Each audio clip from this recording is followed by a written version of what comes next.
We have a lot of initiatives going on right now.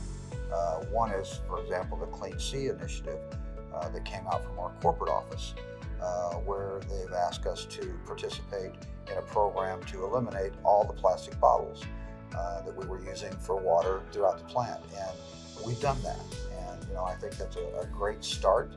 We also have an initiative right now to eliminate one of the, what I'll call, not so good chemicals in the plant, which is chromate. In Europe, we've now eliminated all chromate parts, and we will be eliminating those here at this plant within the next couple of months. We watch very closely energy usage, water usage, and all of those type of things. We've done a lot in our plant. For example, 100% LED lighting. You won't find a bulb out there that's halogen anymore, so that's a great thing, and we had a major reduction in our costs.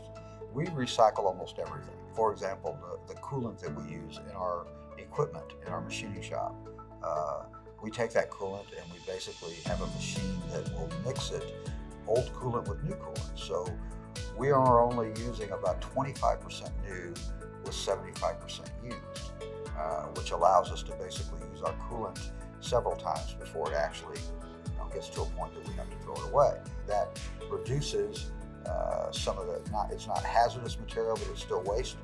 Pretty much everything, cardboard, paper, you name it, plastic, we recycle everything.